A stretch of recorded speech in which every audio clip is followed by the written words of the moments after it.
Hello, this is D from the Fishing Gardeners, coming back at you. Been away for a little while, been busy. So just gonna come and just show you a little bit of different things. All right, I showed you my Dwarf Hawaiian, right? And I went ahead and harvest some of the fruits, right? Here goes some of the fruits here. This is the Dwarf Hawaiian. Now this right here, and that's the star fruit, the Dwarf Hawaiian. Now this right here is from my next door neighbor's backyard.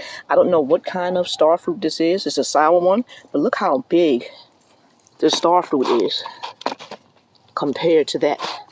Look at the difference. Now, you know, to be fair, this Dwarf Hawaiian right here, not that it's dwarf, but it is a baby star fruit tree, so it has a way to grow, and hers is more mature and in the ground. So that's the difference right here. Also, look at her star fruits. Yep, those are her star fruits right there.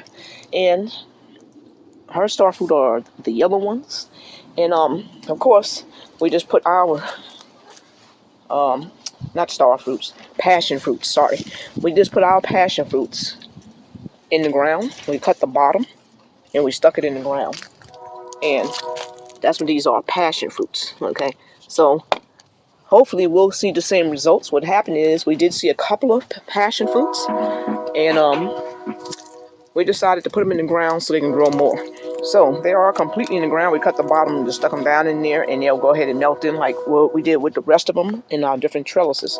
So just bringing you a little information, and excuse that train in the background. Of course, when I decide to start recording a video, then all the noise happens, okay? So anyway, yeah, so this is the star fruit that we have, and this star fruit will be going in the ground this spring. So as soon as it gets warm enough, we are going to put it in the ground, and I'm going to be bringing you back the results of that. And this is exactly what it's called. Just trying to. All right, here you go. That's what it's called.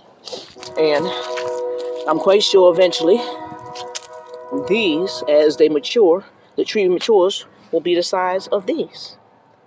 Okay, so just bringing you that little video just to show you a little bit of that. And we got that soursop still being protected. Well, we just put the protection back on it because it's supposed to be chilly tomorrow. And so far, she's thriving. Now, the soursop is a tropical fruit, so I'm not going to expect too much from it. We're trying. If it works, it works. If it doesn't, it doesn't. Okay? Alrighty, so hopefully you're having a blessed day. And I'll be coming back at you soon. Of course, there's not as many videos in the holiday season as I usually bring. But I will be coming back at you with some more videos. Have a blessed day. Goodbye.